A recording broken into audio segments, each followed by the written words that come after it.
Hello guys! Welcome to my vlog. And ngayon ay mag-unbox tayo ng isang special na lens. Actually, ngayon ko pa lang siya susubukan. Galing siya ng Hong Kong at ang tawag sa kanya ay pancake lens. So, ito yon. I-unbox natin ngayon to at titingnan natin kung gaano kaganda ang Canon EFS 24mm 2.8 STM. Tara guys, unbox na natin.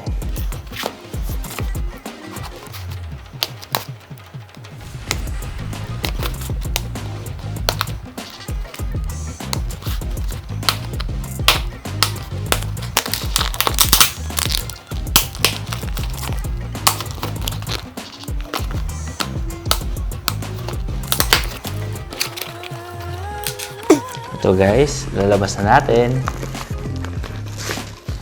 Wow! Siya, kabubble wrap. Safe na safe.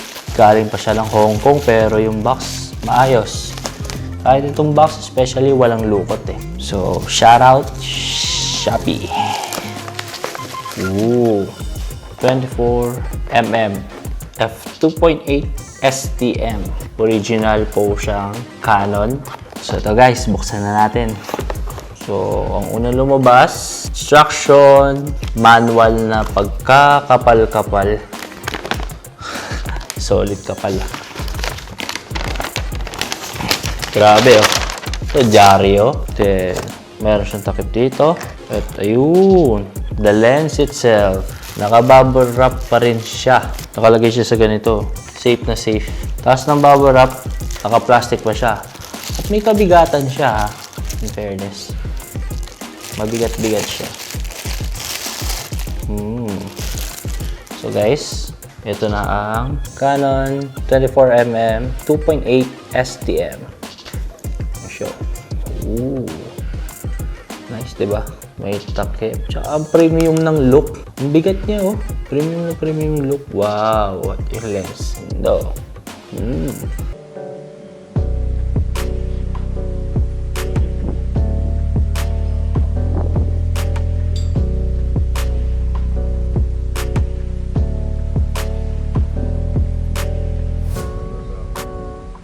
EFS mount po siya. Pang crop sensor po ito, especially hindi po siya pang full frame sensor. Ito, para makumpara natin, meron tayong 50mm 1.8 STM. Yan siya, gano'n siya kalaki. Ito yung 50mm na maliit na at ito lang yung 24mm. Halos kalahati. Diba? Laki ng difference. Oh, yun ang musga.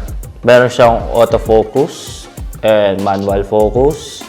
Wala nga lang siyang image stabilizer. So ngayon guys, itong 24mm 2.8 STM is a stepper motor. So tahimik siya in photo and video. And dahil sa crop sensor natin siya ilalagay, which is may crop factor ng 1.6, I believe. 1.6 times 24mm equivalent to 38mm.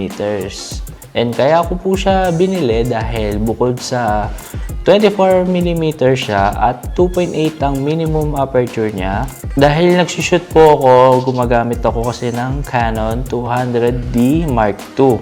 At kapag nagsushoot ako ng 4K, meron siyang crop factor ng 2.5, 2.6.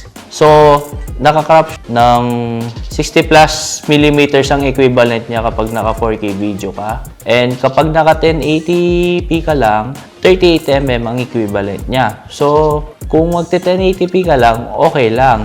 So, sa 4K video, dahil may crop factor siya ng 2.6, parang naka-zoom. Equivalent niya is 60 plus millimeters. So, imaginein mo, gumagamit ka ng example, kailangan ko mag-shoot ng low light. Gagamitin ko tong 50mm 1.8 STM. So tong 50mm, ita-times ko sa crop factor ng 2.6, siguro na 115mm. Sipin mo, ang hirap po nun guys. Ang layo-layo ko para makapag-shoot. Hindi po siya katulad nitong 24mm na nasa 60 plus lang po ang millimeter sa crop factor ng 4K. Unlike kapag po nag-shoot ka ng 1080p, pag nag-shoot ka ng 1080p, wide siya. medyo wide. Sakto lang, 38mm. 1.6 lang crop factor mo doon. Meron ako ditong isang body, Canon 200D Mark I. I-testing natin siya dito ha. Kakabit natin. So natin.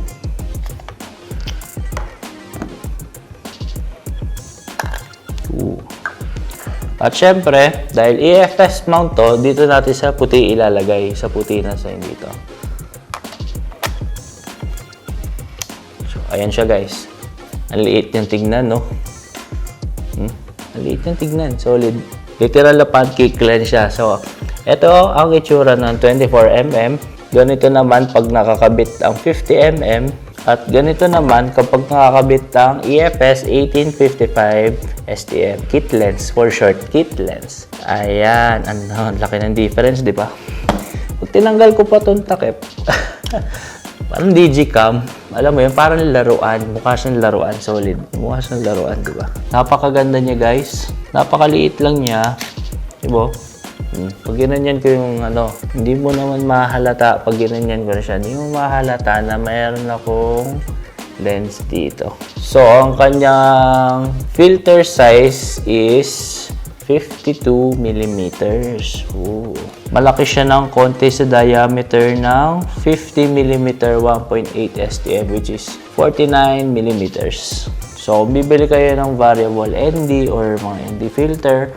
Or bibili kayo ng UV filter, tama. 52mm ang bibili nyo. So sa mga bakit nga ba ito yung binili ko? Bukod sa dahil may crop factor ang 4K ko, gusto ko rin ng medyo mababa na aperture na magagamit ko ng kahit papano sa low light. At may decent na performance akong makukuha. At isa pa, magagamit ko to talaga sa video lalo na kapag nakakabit sa gimbal.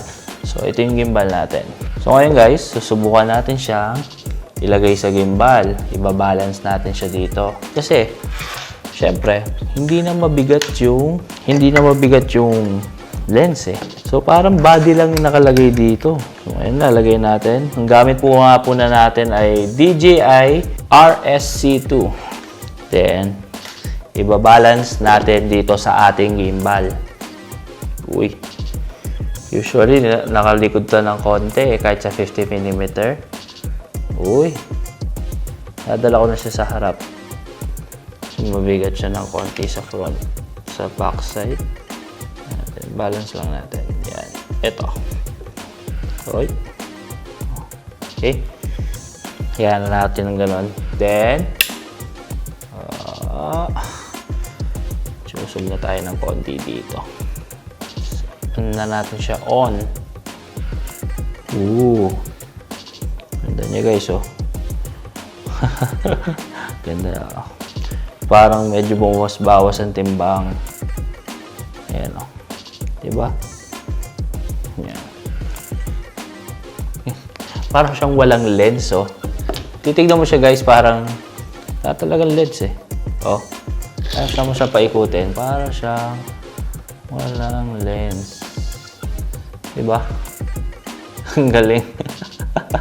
So guys, nga pala, gagamitin ko rin to, itetest ko siya sa video.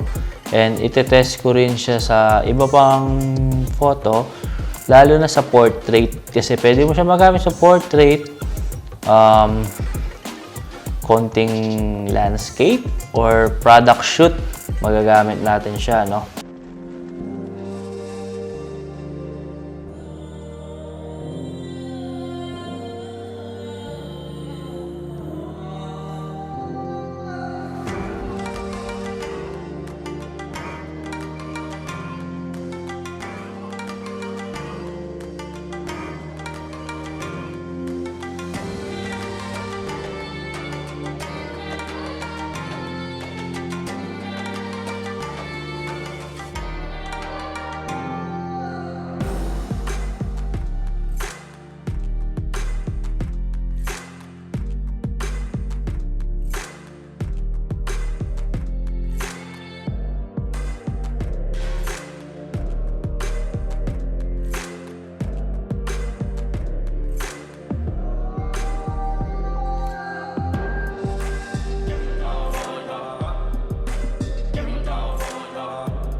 Di ba? Ayos. Meron mo na magsasabi sa akin, Kuya Ri, Boss Ri, bakit pero naman mas wide pa dyan yung 1080, 1022? Isa lang po yung dahilan ko doon, which is dahil mataas yung ano nila mataas yung aperture nila. F4, F4.5. Medyo tayo mahirap pumushoot sa low light, tsaka wala rin ako masyadong lighting equipment na madadala, lalo na pag nag-shoot outside. And yun nga po, habol ko rin kasi yung bokeh. So, 2.8 kasi maganda na po yung bokeh. At kahit papano, masusurvive ko na yung low light. Meron na ako dito, 1855 na kit lens. So, F4. Sipin mo, F4. Maganda po ito sa araw. Pero sa gabi, kailangan ko ng pangmalakasang ilaw. At syempre, kapag naman po sumobra tayo sa ISO, medyo grainy at noisy yung ating footage. So, mahirap yun. Ayaw naman natin mangyari yun, di ba? Kaya, sabi ko lang, dito, is nakakatuwa siya. Kasi, ano siya ang tawag nito, magagamit mo siya ng portability. Ganyan lang siya Wala man 5 inches to, guys. Wala man 5 inches to kasi kung ang phone is 6 inches, diba? Tsaka, hindi siya bulky. So guys, ang cons mo lang dito is, wala siyang zoom in, wala siyang zoom out, fixed 24mm siya, and wala siyang image stabilizer. Tapos, kahit STM motor siya, may narinig akong kunting zit. Pero hindi siya ganun ka, lalo na if gumagamit ka naman ng external mic. Example, ako, nakalapel ako. Diba? Kasi kakabit ko dyan. Tapos, kung gagamit naman din ako ng wireless mic or gagamit ako pero hindi ko sure kung sa shotgun mic mag-iingay siya. Although malilinis natin, pero dagdag trabaho yon syempre sa post-processing natin. Ang masasabi ko lang dito, sulit siya. Kasi nabili ko lang siya ng 7,300 pesos. Kasama na po doon yung shipping fee. Sa mga may tanong po tungkol sa lens na ito, lalo na sa performance, durability, comment down below lang po kayo. Ilalagay ko rin po ang link nito, lens na to, sa description down below. Follow on my social media account, Rishi Zoga sa Facebook. Yan. Facebook page po natin is Rishi Zoga. Same din po sa aking Instagram. Don't forget to like, comment, share. At mag-subscribe naman kayo sa ating channel para makapag-upload pa tayo ng mga mararaming videos. Mag-i-start na rin po akong magturo ng mga basics, tamang camera gears, mga do's and don'ts, dapat po bilhin o hindi. So guys, salamat po sa mga nanonood. Hanggang sa muli po. Ciao!